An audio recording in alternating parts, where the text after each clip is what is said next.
Well, hello, this is April 29th. This is our last lecture. I know it's gone, I don't know, fast, slow.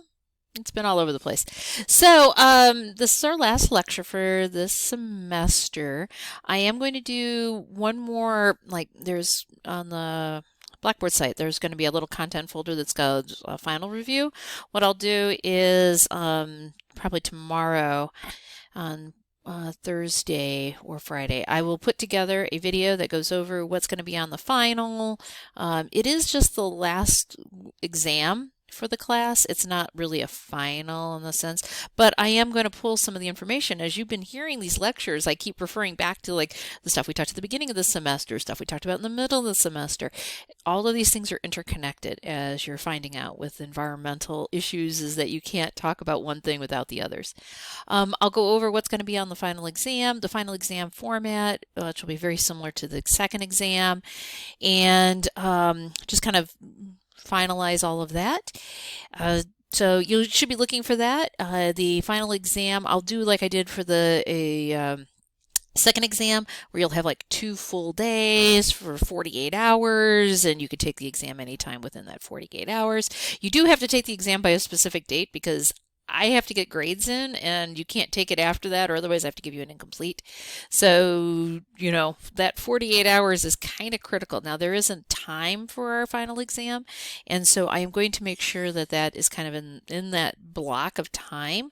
But really keep that in mind that really I can't have you taking the exam after when I put it up. There's nothing else I can do about it.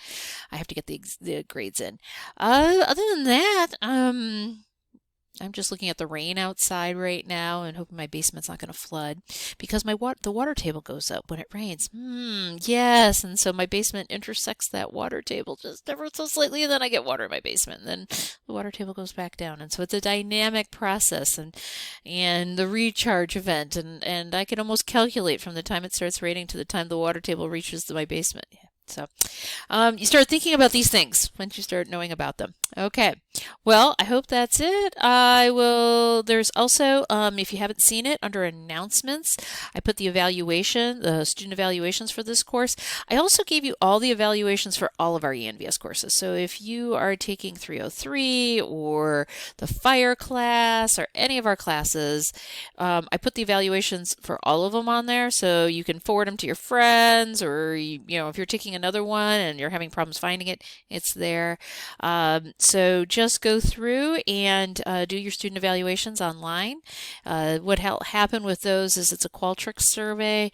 If you have multiple instructors for a course, make sure you let them know about the multiple instructors, but it's a Qualtrics survey. Chanel in the ENVS office is collecting all that data, and then she'll pull it all together and give us back the report. So that's how we're doing the evaluations. So I just wanted to point that out to you. Okay, well, bye.